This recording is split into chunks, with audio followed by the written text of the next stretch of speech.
Hi, welcome to Superhero Rundown. I'm Crimson, and today we're looking at Black culture and Afrofuturism. Oh no, Crimson went woke. What do you mean went? Get out of here before you embarrass yourself. Now, before I get to the heart of what we're talking about, I want to take the opportunity to explain how stupid it is that Black History Month is only 28 days, or 29 in a leap year. I can only imagine the conversation that was had. The other thing I want to preface this with is I am not Black. In fact, I am so pale that I would blend into the walls if it weren't for the texture on them. For this episode, as I do with all my Black-centered episodes, I consulted people of color to make sure I was doing this justice. If there are certain words that white people should not say, I will be substituting Black person or Black people instead. I don't have the pass, and I'm perfectly happy not to. The other important thing is I am not good at pronouncing names, so please be prepared for my butchering of names. Most people think Afrofuturism is a new thing that started with Black Panther, but unfortunately for them, it is not. It has actually been around a lot longer than Black Panther. In fact, one can argue that it came about in the 1970s or even before. But before we can get to that, we need to take a deep dive into the history of African Americans, the diaspora, and some other nasty stuff. I will be glossing over a lot of the history here, but there are much better YouTubers that can give you a more in-depth look at Black history than I can. But I will be going over the things that are important to how Afrofuturism came about. So obviously we have to cover the nasty slavery, the Civil War, white dudes in robes, lynching, Jim Crow, the massacres, and the Back to Africa movement. These would pave the way to Pan-Africanism, which paves the way to Afrofuturism. If you didn't know, a lot of African Americans are the descendants of Africans who were captured or forced into slavery, because human beings are the worst.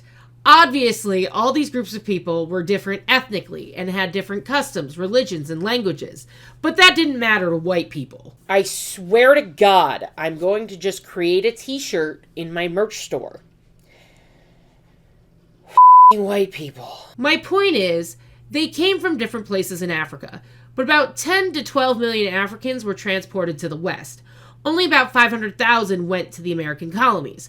Most went to the West Indies or Brazil. So we're going to skip a few decades and go to when the United States started growing and slavery became more entrenched in the South. One of the big things that happened was the Haitian Revolution, which was the only slave revolt that led to an independent state, and a lot of slave owners fled to the United States with tales of white people being massacred. Maybe you shouldn't enslave people. Just a thought. One of the most important principles of the founding of the United States was individualism. And that was terrible because, as Robin DiAngelo points out in White Fragility, individualism is a storyline that creates, communicates, reproduces, and reinforces the concept that each of us is a unique individual and that our group memberships, such as race, class, or gender, are irrelevant to our opportunities. Individualism claims that there are no intrinsic barriers to individual success and that failure is not a consequence of social structures, but comes from individual character. According to the ideology of individualism, race is irrelevant. And that's kind of a problem because that's definitely not how racism works.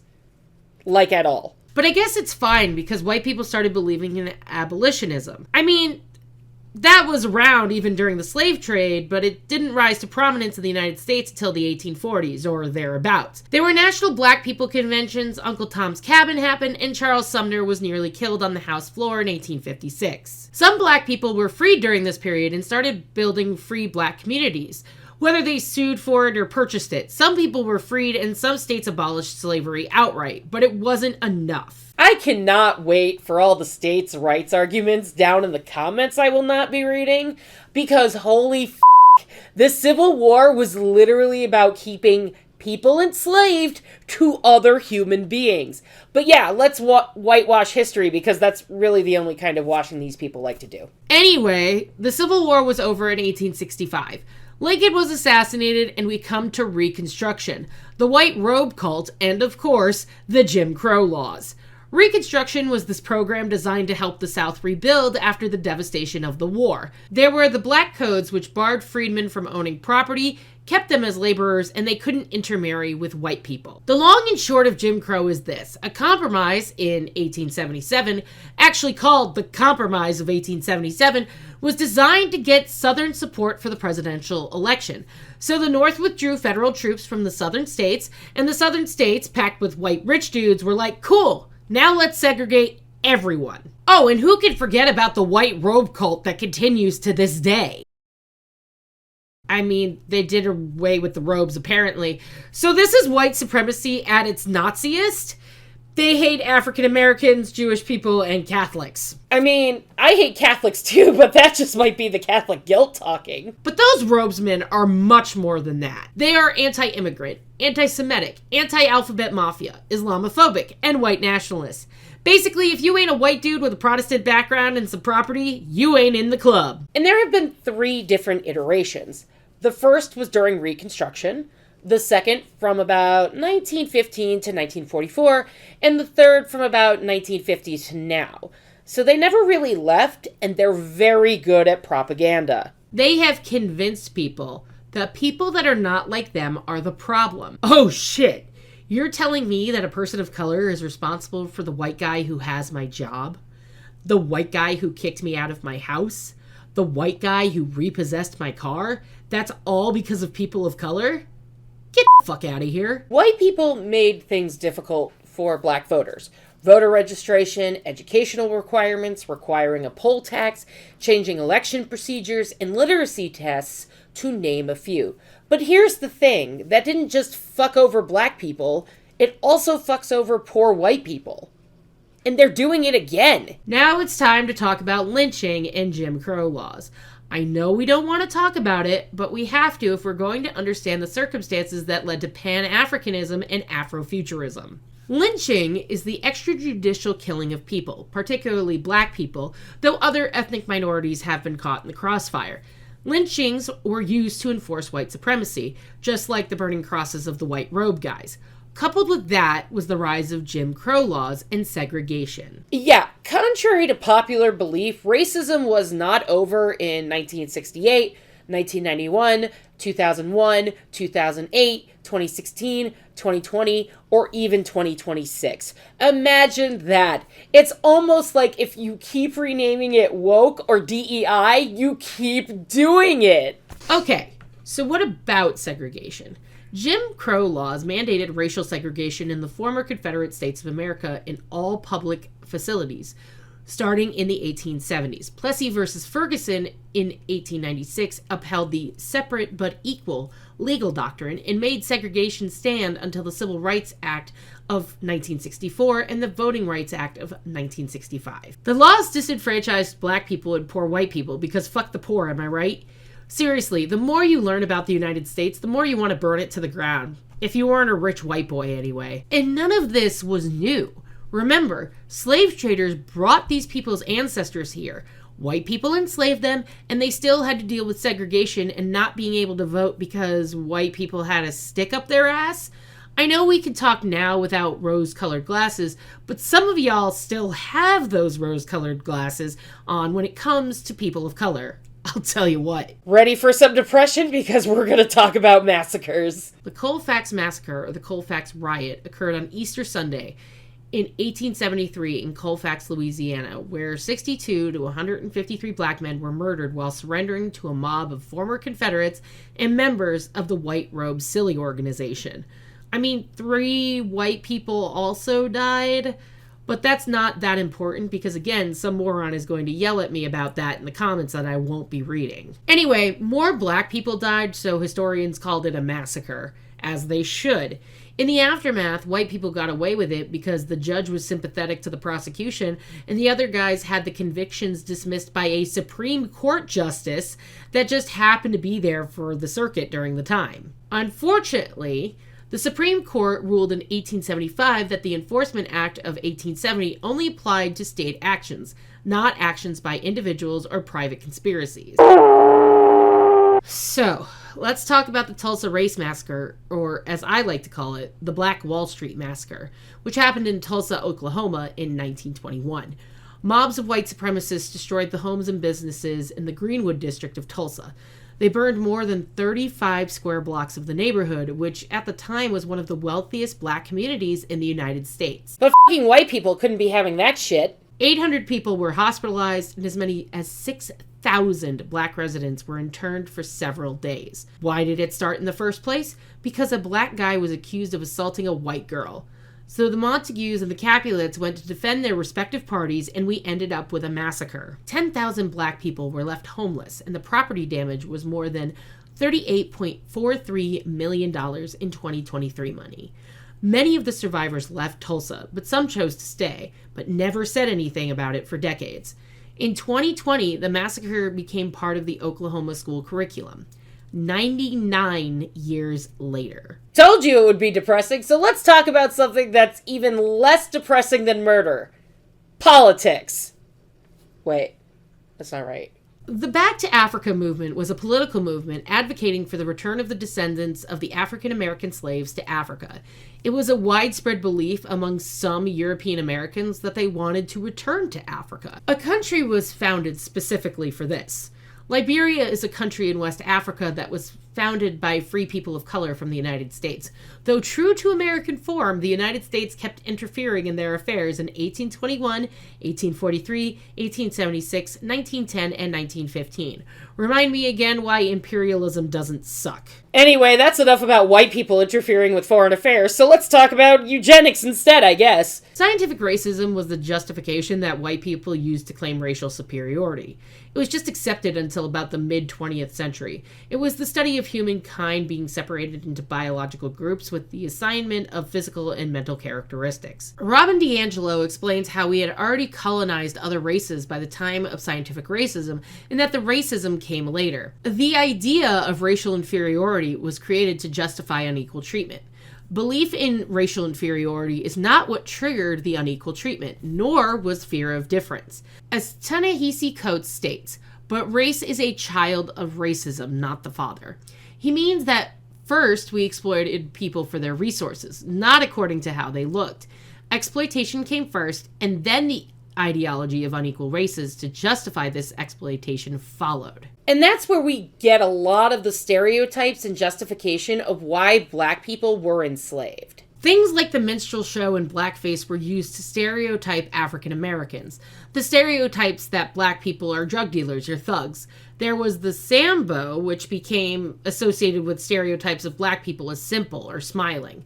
It was used to infantilize them as an entire race and to reinforce white supremacy. The C word, which I am not allowed to say, was used to portray black people as lazy, foolish, and cowardly. And then you had the Uncle Tom, the black person who was overly eager to please white authority. Think Samuel L. Jackson's character in Django Unchained.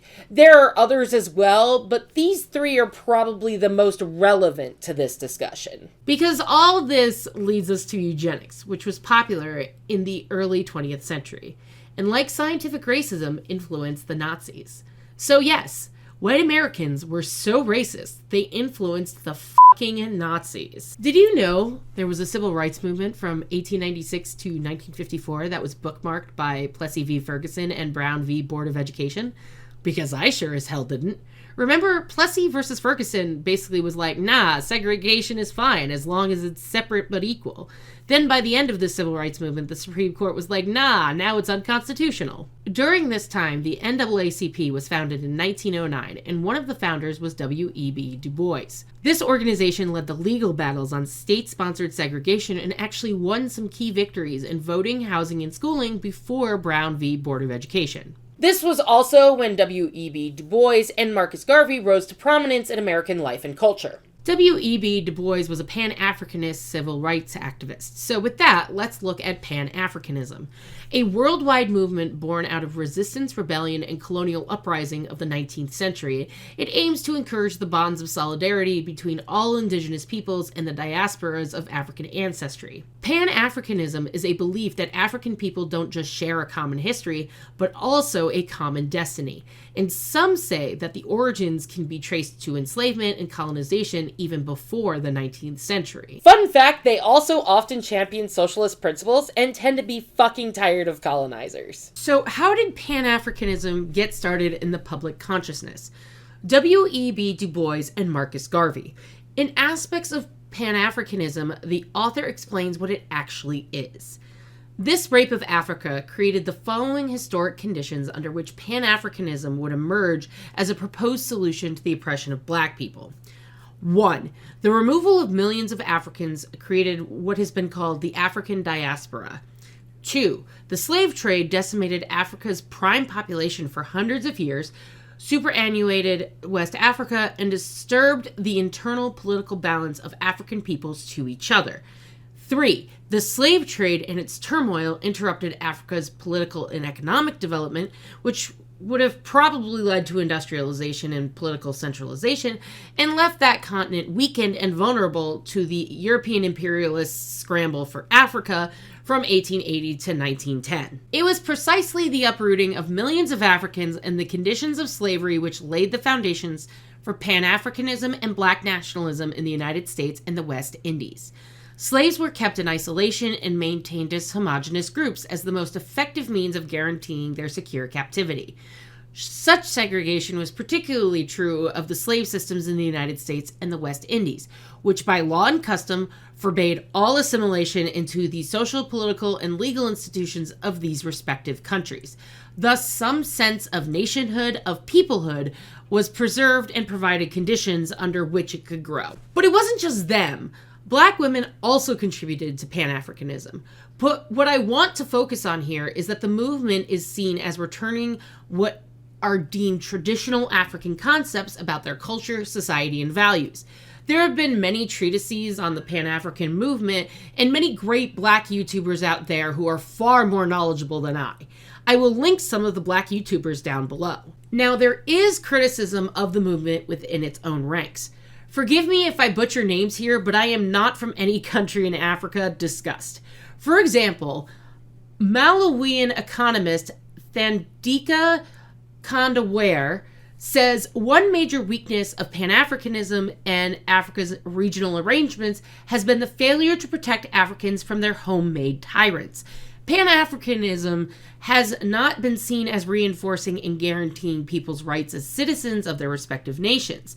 Solidarity in the name of Pan-Africanism has cast a pall of darkness on horrendous deeds by African dictators from corruption to genocide. And he's not wrong. Zimbabwe's President Robert Mugabe and Libya's President Muammar Gaddafi have both been accused of human rights violations while using Pan-Africanist rhetoric to bring legitimacy to their authority. I could spend hours talking about the Pan-African movement, and I would love to do a nuanced take on it, but that's not what we're here for. I also will never understand the movement because, again, not Black and also not from Africa. Well, not recently from Africa. If you go back far enough, yes, but that's splitting hairs, so we're gonna move on. Du Bois targeted racism in his writings, mostly against lynching, the Jim Crow laws, and discrimination. He also included all people of color, particularly those in colonies. He hosted the first Pan-African Conference in July 1900 in London, where he delivered his speech to the nations of the world, where he called on European leaders to give equal opportunity to all races, allow colonies the right to self-governance, and to recognize the human rights of African Americans. Spoiler, they didn't. They didn't until the colonies had enough, and they still don't in some places like the United States. As an aside, while Du Bois wasn't familiar with communist theory, he did conclude that maybe socialism would be a better path toward racial equality because capitalism fucking sucks. Even at age 82 in 1950, the guy continued in his belief that capitalism was the primary culprit behind the subjugation of people of color around the world. After World War I, Du Bois was denounced by Marcus Garvey, the promoter of the Back to Africa movement and founder of the Universal Black Person Improvement Association. He slammed the efforts of Du Bois of equality through integration and wanted racial separatism. Du Bois even denounced him in the NAACP publication between 1922 and 1924, calling Garvey the most dangerous enemy of the black race in America and the world. So what was it exactly that Marcus Garvey stood for then? Garvey used the UNIA to declare himself the provincial president of Africa. Because sure, I guess. He believed that black people should be financially independent from white-dominated society and he has been criticized for his collaborations with white supremacists, violent rhetoric, and his prejudice against mixed-race people and Jews. What can I say but yikes? Marcus Garvey was a black nationalist. Black nationalism is a movement that wants representation for black people as a distinct national identity, especially in racialized, colonial, and post-colonial societies. Early proponents wanted to establish self-governing nation-states for black people. Modern black nationalism aims for the social, economic, and political empowerment within white society. There is a diverse range of beliefs in this ideology, and it often overlaps with things like Pan-Africanism, the Back to Africa movement, and Afrocentrism, though it has been criticized for racial nationalism, separatism, and black supremacy. But again, white. So I can't say one way or the other. We're here for the facts. But let's talk about the Harlem Renaissance, which at the time was known as the New Black Person movement. Centered in Harlem, New York City, it also influenced black writers in the African and Caribbean colonies who were living in Paris. Art, literature, religion, music, fashion, and photography all had a place in the Renaissance. Most of the time, it was to promote progressive or socialist politics. The creation of art and literature uplifted black people, and it's important because it included a wide range of cultural elements, including Pan-Africanism, which we talked about earlier. It included common themes like the experience of slavery, black identity, folk traditions, the effects of institutional racism, which can still be felt today, and of course, the question of how to convey the experience of black life. And a lot of prominent people were associated with the movement: Langston Hughes, Claude McKay, Josephine Baker, Adelaide Hall, Louis Armstrong, Gladys Bentley, Cab Calloway, Duke Ellington, and that's not even the tip of the iceberg. A lot of people had a hand in the Harlem Renaissance in the 1920s and 1930s. But while the Harlem Renaissance influenced art, literature, and music, murder would frame the new iteration of the civil rights movement, specifically of Emmett Till. Emmett Till was a 14-year-old who was abducted and lynched in Mississippi in 1955 after being accused of offending a white woman. His mother, Mamie Till Bradley, exposed the world to her son's bloated, mutilated body, which led to increased attention on racism and the barbarism of lynching. It also showed the limits of American democracy, issues that we still face today as a nation, because no, racism was not solved in 1965 with the passing of the Civil Rights Act. An all-white jury found his killers not guilty, and because double jeopardy exists, they publicly admitted to the crime, selling their story for $4,000. Gross. But his murder became what many believe to be the catalyst of the new civil rights movement that started gaining momentum afterwards. Now let's focus on some of the things white people do know about. Jackie Robinson, Martin Luther King Jr., and the Black Panther Party. Jackie Robinson was an American baseball player who broke the color barrier in baseball, like it was a thing that wasn't arbitrarily set up by white people. DiAngelo sums up the story of the color barrier quite perfectly, actually. The story of Jackie Robinson is a classic example of how whiteness obscures racism by rendering whites, white privilege, and racist institutions invisible. Robinson is often celebrated as the first African American to break the color line and play in Major League Baseball. While Robinson was certainly an amazing baseball player, this storyline depicts him as racially special, a black man who broke the color line himself. The subtext is that Robinson finally had what it took to play with whites, as if no black athlete before him was strong enough to compete at that level. Imagine if instead the story went something like this: Jackie Robinson, the first black man whites allowed to play Major League Baseball. This version makes a critical distinction because no matter how fantastic a player Robinson was, he simply could not play in the major leagues if whites, who controlled the institution, did not allow it. Were he to walk onto the field before being granted permission by white owners and policymakers, the police would have removed him. Most people know the whitewashed history of Martin Luther King, but did you know he was not fond of capitalism? King had a speech where he spoke of the need for fundamental change in the American political and economic situation in the 1960s. He guarded his language in public to avoid being labeled a communist, but he was definitely a supporter of some sort of socialism and spoke about it in private. Dr. King supported Native Americans. He opposed the Vietnam War. He wanted compensation for slavery and stated that both the Republican and Democratic parties had betrayed black people. Maybe, if someone started talking about it in the 1960s and we're still talking about it today, just maybe, it's still an issue. So let's talk about the Black Panther Party. You know, the Marxist-Leninist Black Power organization founded in 1966 in Oakland, California. That one. But it was more than that. It was a watchdog for police brutality, something that is still sorely needed in the United States, and they created programs for health, children, and community. J. Edgar Hoover, director of the FBI, called the party the greatest threat to the internal security of the country in 1969, not realizing that it was actually Richard Nixon and himself, especially since the FBI was definitely involved in the assassination of Fred Hampton in the same year Hoover said that. Fred Hampton was a revolutionary socialist and could have been our president when he came of age. But because the FBI identified him as a radical threat in 1967, he had to go. In December 1969, Hampton was drugged, shot, and killed in his own bed in a raid at his Chicago apartment. Law enforcement shot more than 100 rounds throughout the place, and the occupants fired one time. All cops are bastards. And for the record, the coroner's jury concluded that Hampton's death was a justifiable homicide. What in the actual fuck? In America, scholar Ta-Nehisi Coates tells us, it is traditional to destroy the black body. It is heritage. During 3 eventful years between 1919 and 1921, the world was treated to the end of its first Great War. A global pandemic killed about 50 million people, depending on who's counting, in the original fascist manifesto, which was published in Europe just as the Soviets were building their Comintern. Socialism and barbarism both taking advantage of the armistice to begin their world's historical collision course. Meanwhile, the U.S. was suffering another explosion of racialized violence. More than usual, that is, anti-blackness being both foundational and unyielding in that country, no matter its particular quality at any one time.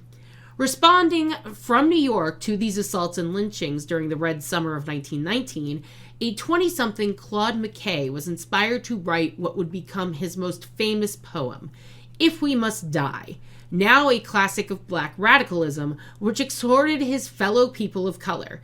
If we must die, let it not be like hogs, but rather pressed to the wall, dying, but fighting back. But let's actually talk about some good things that black people should celebrate. In the first iteration of this script, this section wasn't here, but I put it in on the recommendation of our lovely script reader, Viga. She read the script and said, it's just so much of the black story is all sadness and struggle, which our story is a lot of that, but I feel that in retrospectives and video essays and things about it, that some people forget we had some good things. We have good things about ourselves and about our history, and on the bright side, our stories do reflect some of that, and some of that is in the media that you're talking about. In that vein, let's discuss some of the things that black people should be proud of. While doing research for Black Joy, I learned a lot. Did you know that George Crumb, a black man from Saratoga, New York, invented the potato chip? For real, a customer complained that his French fries were too thick and mushy and not salty enough. So George, in 1853, was like, I'm irritated by this, and proceeded to cut the potatoes as thinly as possible, then fry them until they were burnt crisps, and put a whole bunch of salt on it. He thought this would teach the customer, but the customer actually loved them, and it became the most popular thing on the menu. The reason you get pissed off about the yellow light at a traffic signal, I mean, I do. Thank Garrett Morgan, who invented it. The first 3 light traffic signals were invented in the 1920s by him. We take this for granted while we yell at each other, but the man has saved countless lives. George Washington Carver not only gave us peanut butter, but also created 518 different products from sweet potatoes and peanuts, such as ink, dye, soap, flour, vinegar, and synthetic rubber. Other inventions by black people? Refrigerated trucks invented by Frederick McKinley Jones in 1940. Automatic elevator doors were invented by Alexander Miles in 1887. Mary Beatrice Davidson Kenner invented the sanitary belt in 1957, which revolutionized feminine products. And who can forget Lonnie Johnson, who invented the Super Soaker water gun while working at NASA in 1989. According to the National Museum of African American History and Culture, at the heart of the Black Joy movement is what many scholars, journalists, authors, and others are describing as resistance, resilience, and reclamation of Black humanity. Life brings everyone challenges, disappointments, losses, and unexpected difficulties, regardless of race. But when race is added to the mix, the situation is compounded exponentially. When people live in a world that devalues them because they are Black or brown, as well as dismisses their contributions to the larger society, Black joy is and has been an effective tool that has allowed individuals and groups to shift the impact of negative narratives and events in their favor. Black joy is considered an essential act of survival and development. It affirms change and rejects the idea that violence, injustice, discrimination, prejudice, and dominance over others are normal, acceptable actions. The last thing I'll bring up in relation to Black joy is Kwanzaa. It's a celebration of African American culture from December 26th through January 1st, which ends up culminating in a communal feast called Karamu, usually on day 6. The celebration was created by the activist Maulana Karenga, based on his research of African harvest festival traditions in 1966. His goal? To give Black people an alternative to the existing holiday of Christmas and give them the opportunity to celebrate themselves and their history rather than simply imitate the practice of dominant society.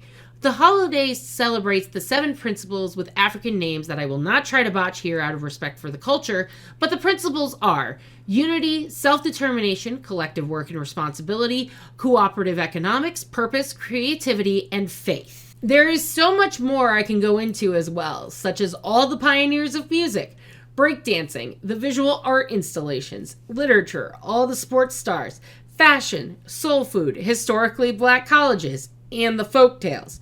All of these are examples of Black joy, and it's a shame that a lot of people don't know some of the names they should.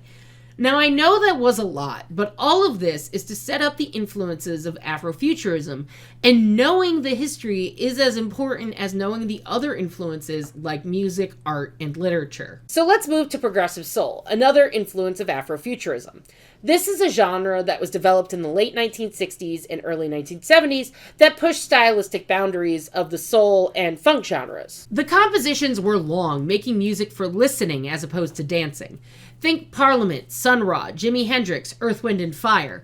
Modern artists include Erykah Badu and Janelle Monáe, among others. With progressive soul, it's important to remember that the album concepts are around topics like the African American experience, left-wing politics, and even Bohemianism. I'm using African American, which was coined by Jesse Jackson in the 1980s, as progressive soul was mostly in the United States, starting in 1950s and the 60s. And that's notwithstanding some of the terminology disputes around the term. Some have argued African or New African should be used instead. Hell, even Malcolm X expressed similar views in that they are Africans who happen to be in America. Let's address left-wing politics. This describes the variety of political ideologies that seek to have social equality and kind of hate the current hierarchy in politics. Oh, and it's not just in the United States, sorry to say. It's many places in the world. But let's talk about Bohemianism before the weirdos who are cool with capitalism find me in the comments I won't be reading. Bohemians are part of a social and cultural movement that observes a different way of life free from norms and expectations of society. In the United States, it started around the 1850s and 1860s through immigration. George Sterling, a white bohemian living in San Francisco, didn't exactly see eye to eye with his contemporary bohemians, but his definition is what we think of when we think of bohemians today. Any good mixer of convivial habits considers he has a right to be called a bohemian, but that is not a valid claim. There are 2 elements, at least, that are essential to bohemianism. The first is devotion or addiction to one or more of the 7 arts. The other is poverty. Other factors suggest themselves. For instance, I like to think of my bohemians as young, as radical in their outlook on art and life, as unconventional, and though this is debatable, as dwellers in a city large enough to have the somewhat cruel atmosphere of all great cities. Okay, but back to progressive soul. So, by the 1970s, many African American recording artists were using soul or funk to create music, being influenced by progressive rock.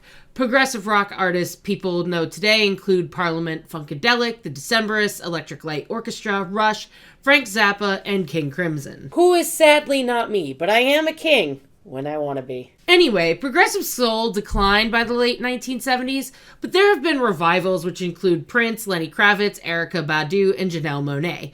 My point here is that progressive soul has been blended with the concept of Afrofuturism as illustrated by Janelle Monáe. Robert Loss in 2013 praised Monáe, saying, "Traditionally, the power balance in this discourse has favored whites, and so the Europop and even prog rock leanings of some of Monáe's songs unbalance that power.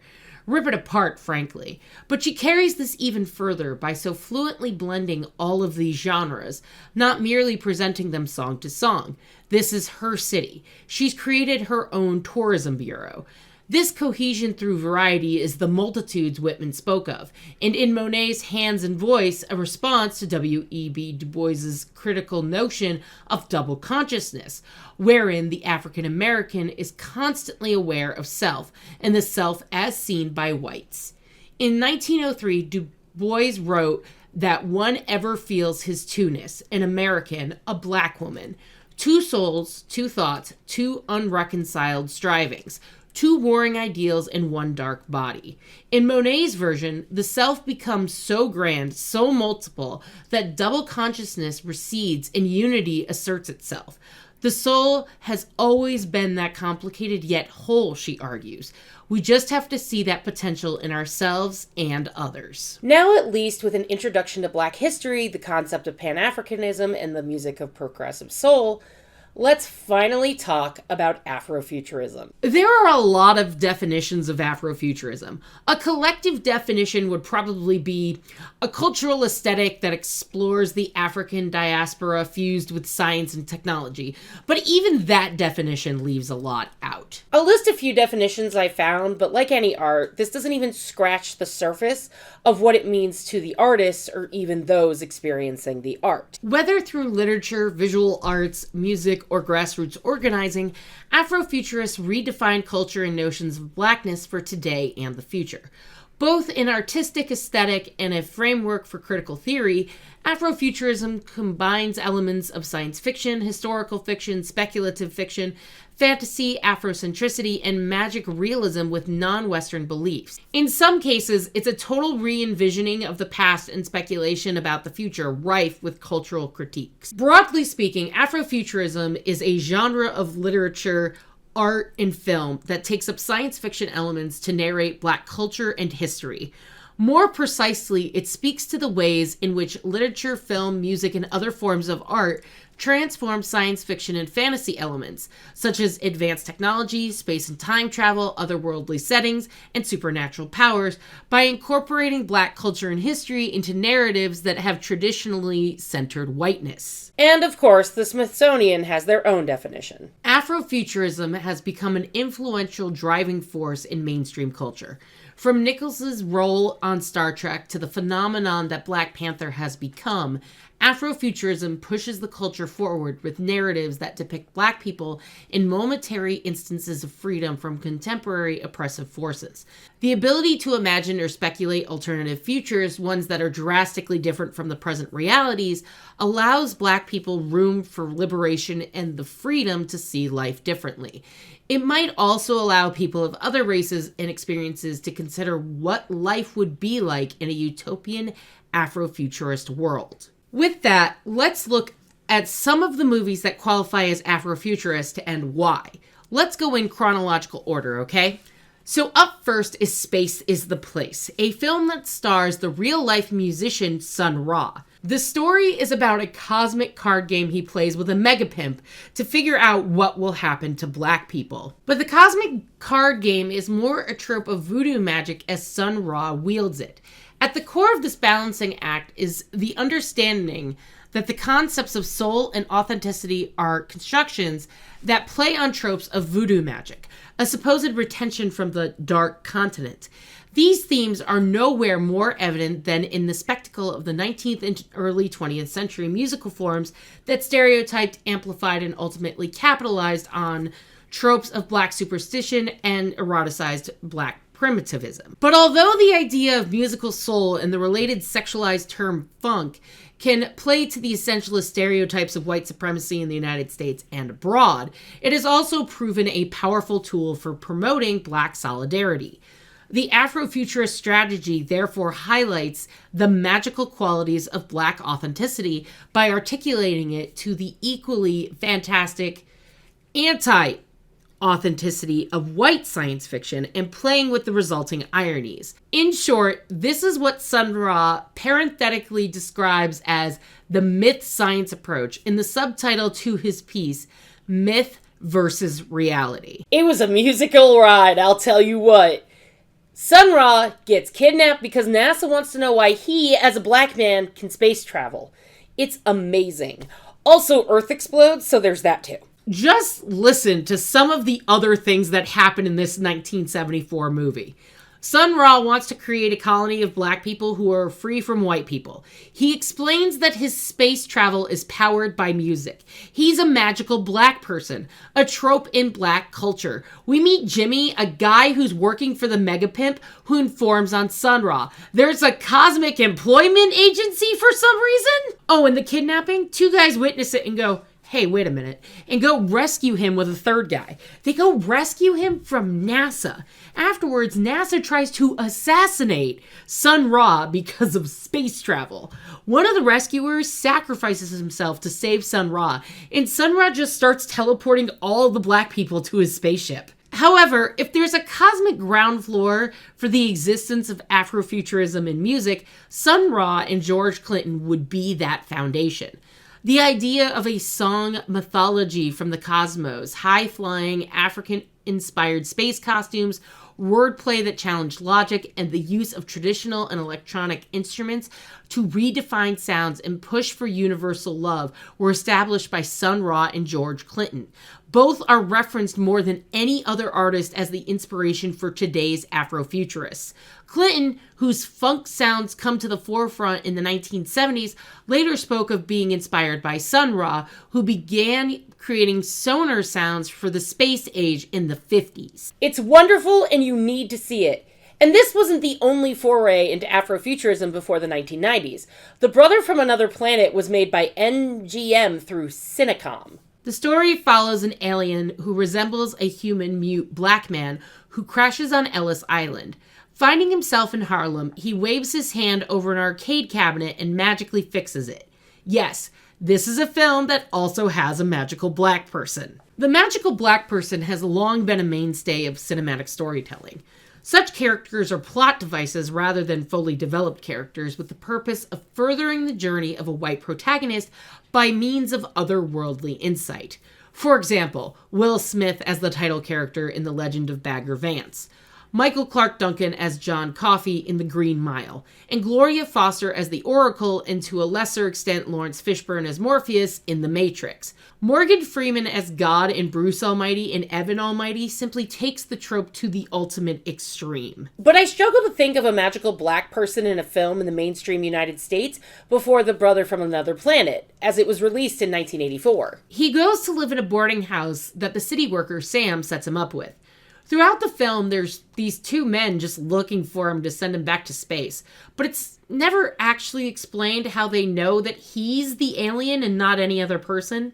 I mean, all of Harlem knows about the crash, but the men in black keep chasing him around. Anyway, the alien gets a job at the arcade and keeps fixing all the games that are now defunct in some way and in storage. He also listens to a lot of people's stories, which I think is important from an Afrofuturism standpoint, especially because Afrofuturism is storytelling at its very core, whether through art, film, music, or literature. He's warned about the men in black, but he finally gets caught by them.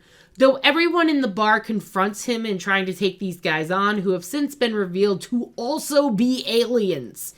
So everyone in the bar fails to stop the men in black, but it gives the brother enough time to escape. Also, he had a bad drug trip, because the 1980s. Eventually, the men in black finally get him and put a device on his body that is definitely painful for the brother. He leads the men in black to a bunch of people who eventually surround the men. They self-destruct rather than be taken alive, and for some reason, Giancarlo Esposito is there getting arrested. but that's fine. I really like the silent protagonist in this movie. Joe Morton plays the brother, and he plays it well. Both of these movies have space as a theme, but there's a short film called Afronauts that encapsulates my point.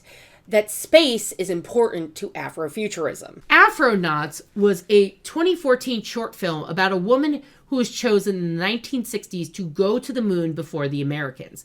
It's only 14 minutes long, but it's powerful and shows the potential of humanity when we work together for the common good. Before she gets in the rocket, her friends tell her not to impose Christianity or the concept of nation states on whoever she will find. I mean, I wouldn't want the burden of fucking up a civilization either, so I get it. Also, the movie has a cat in it, so 10 out of 10. No notes. I won't spoil the ending, but it is worth checking out. These 3 films are wonderful because they all explore science fiction from different angles. While Afronauts is very short compared to the other 2, it doesn't stop it from saying something meaningful about Afrofuturism. On the one hand, Afrofuturism encourages the beauties of African diasporic cultures and gives people of color a face in the future. But from a global vantage point, the perspective contributes to world knowledge and ideas and includes the perspectives of a group too often deleted from the past and future. Sometimes Afrofuturists address otherness dead on, while some simply give life to the stories that dance in their mind. But all are aware that the future, technology, and the scope of the imagination have unlimited potential that culture can inform. My point here is that Sun Ra, the brother, and the girl are all others in some way. Sun Ra and the brother are from another planet, but the girl is from our planet, but in the 1960s, far off in the past to be thought about. Otherness is the core concept of most of the Afrofuturism films I've seen, and that's not a bad thing. Focusing on individualism as it pertains to helping people is good. It should be celebrated even. But that was the past. What about the future? Enter Brown Girl Begins. The story follows the protagonist as she tells of what happened in 2030. Where the wealthy stole the city for themselves and the new regime built a dome to keep them from the mainland.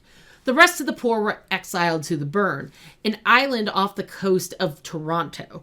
Tijan, the protagonist, is 19 in 2049, and the island is ruled by Papa Legba. There's a crack epidemic, and Tijan's grandmother helps people in the Burn as a priestess. Tijan has visions, and though I don't know a lot about the Caribbean, I do know that this is rooted a lot in those religious traditions. We learn that Papa Legba murdered her mother because she was afraid of his power.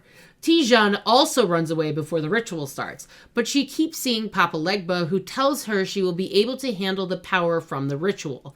We also learned that at some point, crack was introduced to the Burn to sell drugs, much like how crack cocaine was introduced in American black neighborhoods in the 1980s. We learned that crack is injecting people with buff, a drug to create smart slaves for selling in the city to the wealthy. Tijan finally accepts her destiny and returns to her grandmother, accepting who she is, a priestess of the Burn, ready to help and see the spirits of the island. Here we see a story of the future. One of the biggest themes of Afrofuturism is on display here: feminism. It also shows the alienation that Black people face in both the past and present, making room for the science fiction we see within the narrative. Afrofuturism is a free space for women, a door ajar, arms wide open, a literal and figurative space for Black women to be themselves. They can dig behind the societal reminders of Blackness and womanhood to express a deeper identity, and then use this discovery to define Blackness, womanhood, and any other identifier in whatever form their imagination allows. And speaking of crack, remember the Black stereotypes from earlier? They still perpetuate today with crack addicts and Black people being drug dealers. My drug dealer has always been white. For legal reasons, this is still a joke. But also the bit that Black people love fried chicken so much, or the Ronald Reagan tirade about welfare queens, or the angry Black woman, all of these are Black stereotypes. A lot of this stems from anti-Blackness. Anti-Blackness is rooted in misinformation, fables, perversions, projections, and lies. it is also rooted in a lack of historical knowledge and an inability or unwillingness to trace the effects of history into the present. But perhaps most fundamentally, anti-Blackness comes from deep guilt about what we have done and continue to do.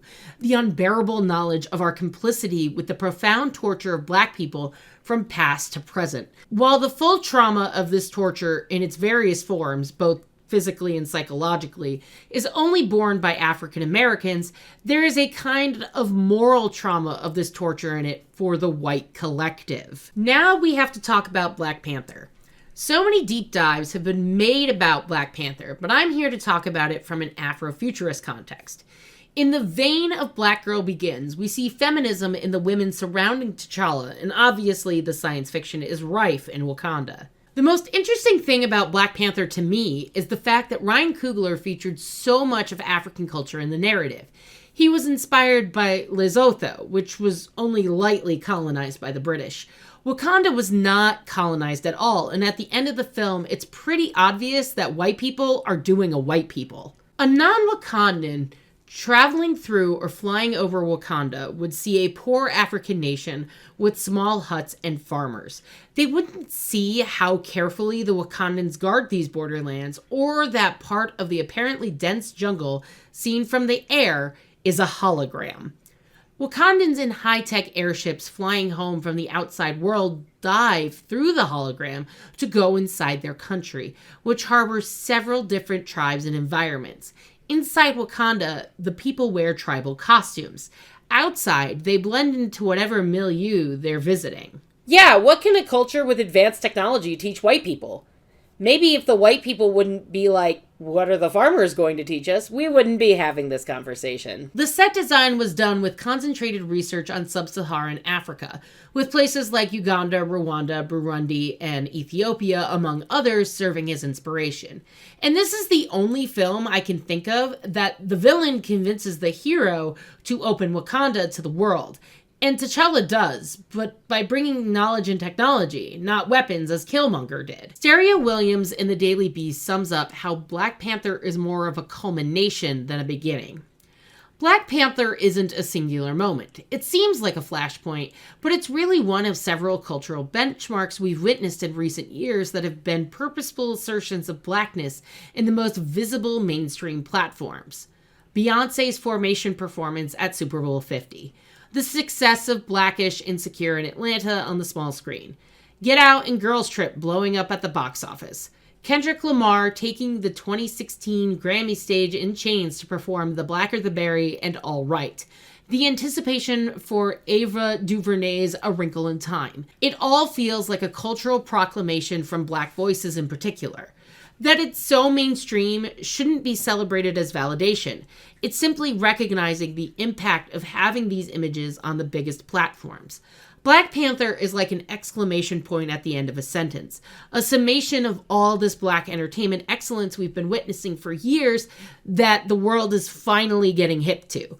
It's in plain sight. And what's really weird is some racist white folks are like, delete that footage. Having no idea that Afrofuturism has been around for much longer than Black Panther in 2018. Jamil Smith tells us in Time how it shouldn't feel so extraordinary.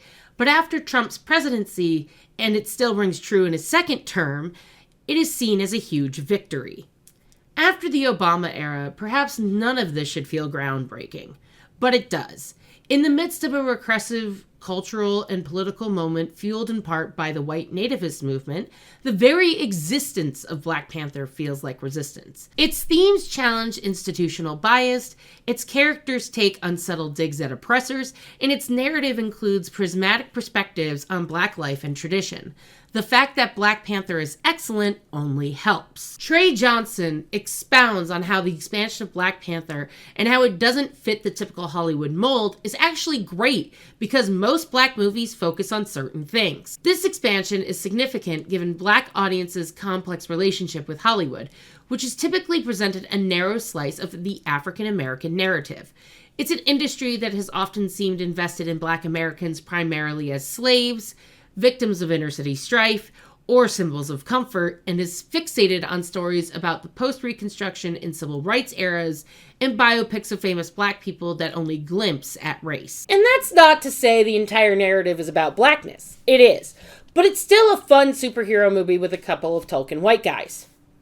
There, I said the joke, are you happy? George Faithful also talks about how blackness is a beautiful thing and race is a social construct. So, delete that footage. Blackness has roots as an oppressive theological construct in the conceptual origins of race.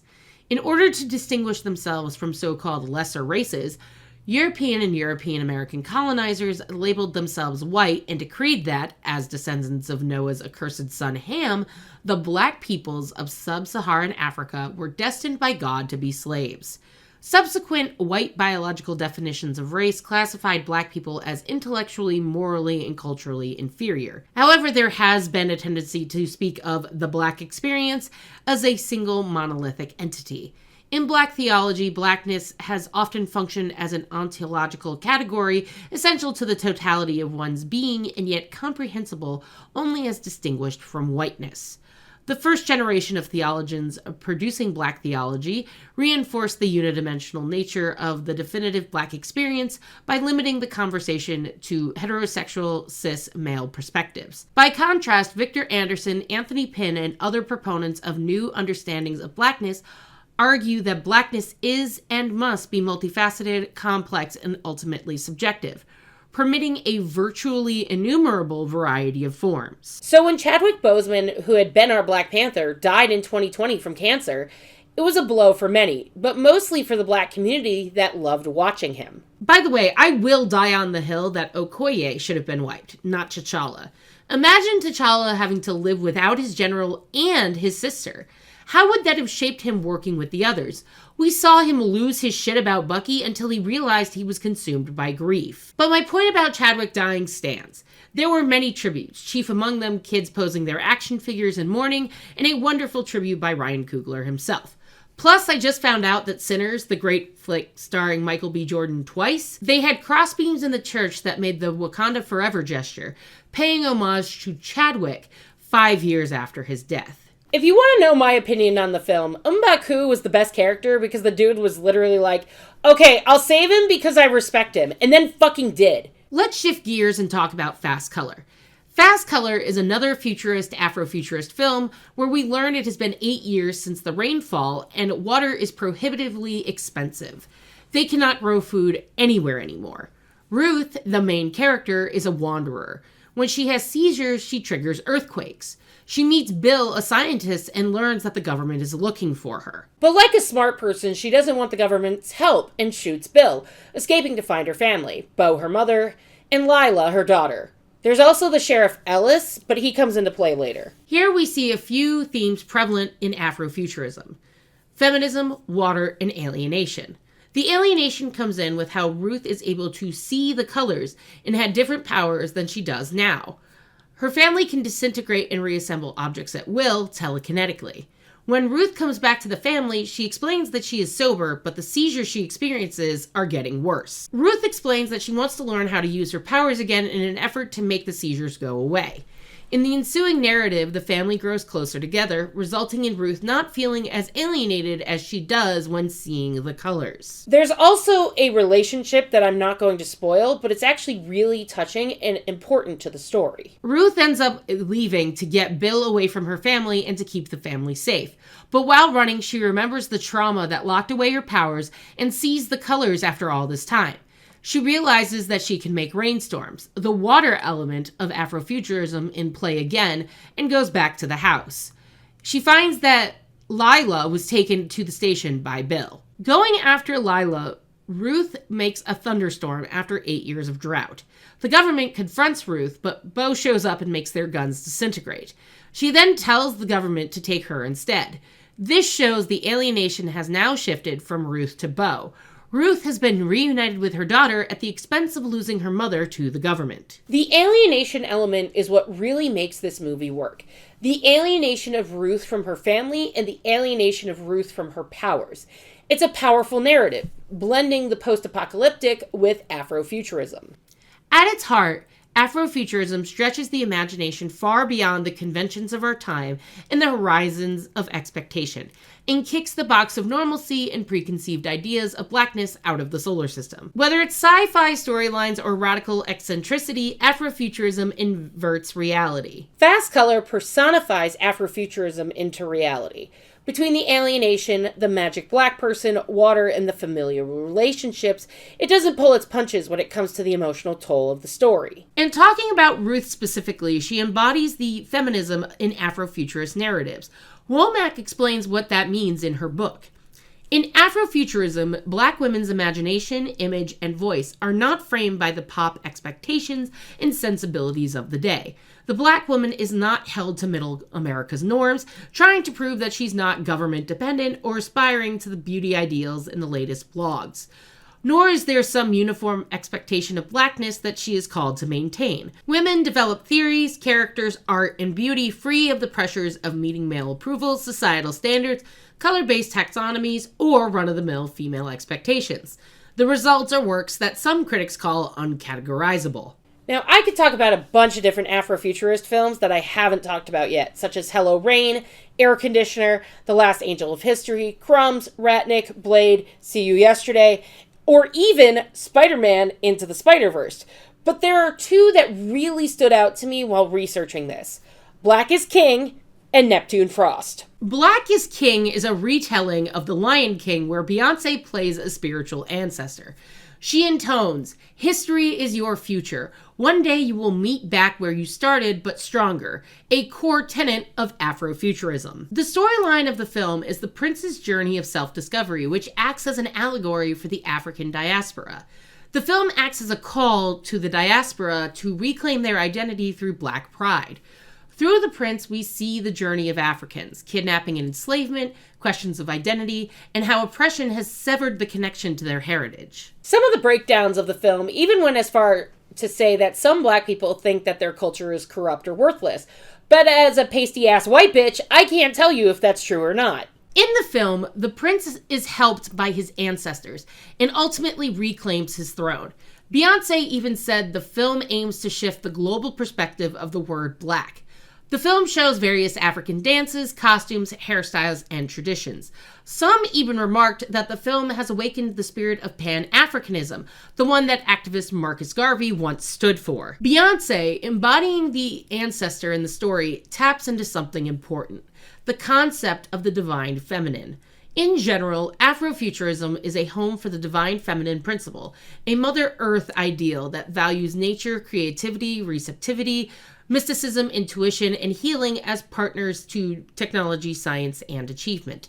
The divine feminine is the other side to the information gathering process, and tapping into it is a process of choice for many Afrofuturists. There's a widespread belief that humankind has lost a connection to nature, to the stars, to a cosmic sense of self, and that reclaiming the virtues of the divine feminine will lead to wholeness. Many men in the genre embrace the principle as much as the women do. The final film I want to discuss is a film that takes on the queer context of Afrofuturism, Neptune Frost. This movie is amazing in a lot of ways. First, it's a science fiction musical where, in a post-Civil War Rwanda, the film shows the relationship between an intersex hacker named Neptune and a Colton miner named Matalusa. The film also takes place in the past, present, and future, with shades of the relationship in the present and their child in the future. The unanimous gold mine is a code of unity among the young adults in the film. Neptune and Matalusa lead the community by developing a mission to subvert big tech who want to control the internet. I wonder where they got that idea. Anyway, in the film, there's a lot of communication through song, but there's more of a futurist techno vibe to the songs, along with the African diaspora. But Neptune has technokinetic abilities that they use to spread ideas through hacks. The world blames Russia and China instead of the unanimous gold mine. The film eventually shows the village decimated by a drone strike, with Neptune as the only survivor, and it's incredibly devastating to see. But instead of leaving or hiding, they project and reveal their existence to the world before the film ends. The film also shows how black bodies can mean anything from danger to perversion to deviance. Frantz Fanon already situates the fear of the black person in the biological. The assumed animality of the black body meant that any number of sexual perversions, deviances, and dangers were inherent in the black body. As Fanon argues, Western racism should be seen as a sexual phobia, a fear rooted deeply in both sex and gender. Black queer studies scholars have shown the ways in which both female and male black bodies are constructed as others through ideologies of sexual deviance, non-normativity, dysfunctional families, and hypersexualization. In his fundamental work, Aberrations in Black, Toward a Queer of Color Critique, Ferguson constructs a queer theory based specifically within critical race theory, and debunks the idea that race, sexuality, class, and gender are distinct categories. He demonstrates how all major Western politico-economic theories, including nationalism, liberal pluralism, and Marxism, work to perpetually define whiteness, heteropatriarchy, and heteronormativity as universal, natural, and civilized. Through sexuality, Ferguson argues, the racialization, the process of otherness, of black bodies can be enacted. Since Reconstruction after the Civil War, black women in particular have been portrayed as matriarchal and emasculating. They have thus been made responsible for the dysfunctionality of the black family, even as state-enforced racist initiatives such as forced sterilization, segregation in housing, employment, and education, and the massive imprisonment of black men, to cite only a few, were and are still active in the U.S. Yet for Ferguson, it is through a reclaiming of black sexuality, and in particular non-normativity, that subjects can resist and produce what he calls ruptural possibilities. Neptune Frost exemplifies the surrealist conquest over the foreign material powers that exploit the region, body, mind, and soul, most directly referenced near the end of the film when China and Russia are mentioned directly as the oppressors using and exploiting tech. Now, with the celebration of Afrofuturism, we also have to acknowledge some of the bad things that are still happening. In my Luke Cage video, I had names going along the bottom of the screen of those killed by police. We've only added names to that list. A lot of this has to do with two factors: police brutality and penal labor. Let's look at police brutality first, which actually has its roots in slave patrols. They were there to police slaves, especially those seen as defiant or those who escaped. If you were a good worker and didn't get into trouble, they would still whip you. Part of the reason these slave patrols even existed was because of fugitive slave laws. You know, the laws that were literally designed to bring slaves back from escaping.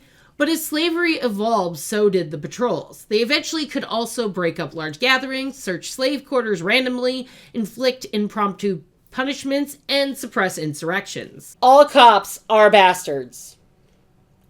And fuck ICE. And it was mostly, you guessed it, white people.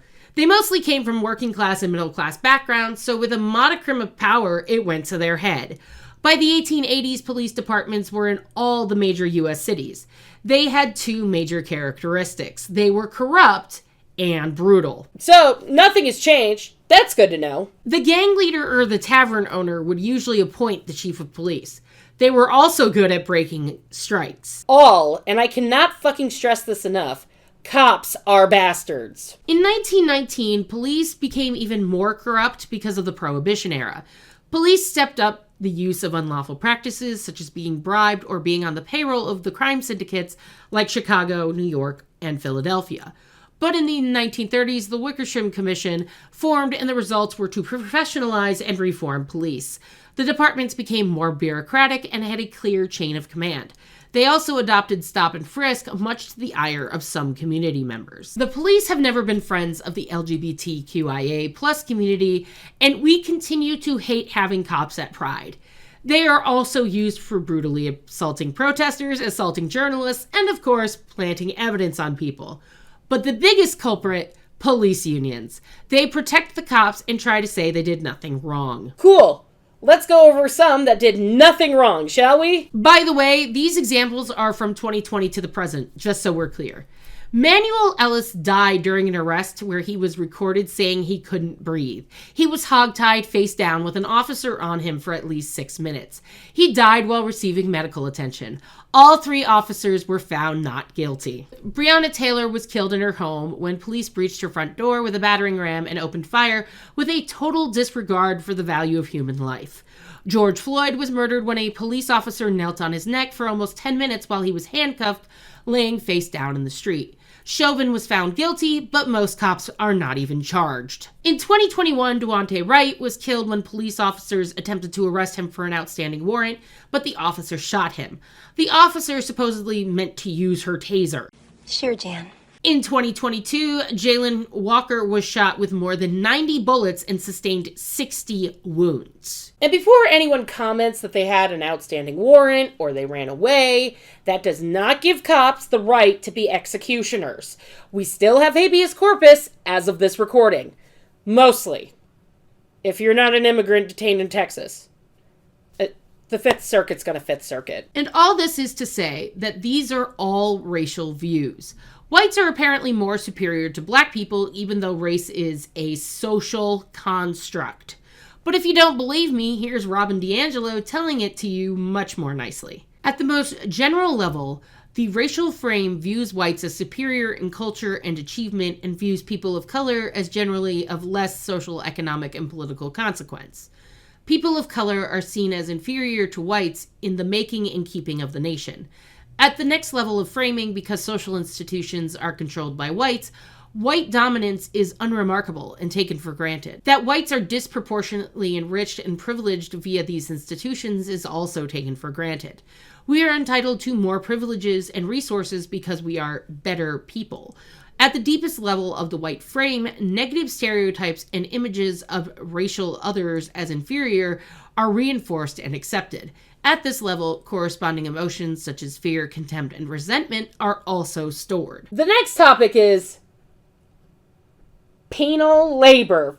Another thing steeped in white supremacy. First of all, they don't get paid very much, but give significant economic output. Oh, and the reason it's legal? Because the 13th Amendment is like, we prohibit slavery, but if you're a criminal, congratulations, you're now a slave. Guess what it's rooted in? Slavery. There were chain gangs and such, but let's talk more about the modern prison labor system. Most prisoners in the United States are required to work, but they usually receive less than $1 per hour. Oh, but it gets worse because some states don't even pay their inmates for certain jobs or state-owned businesses.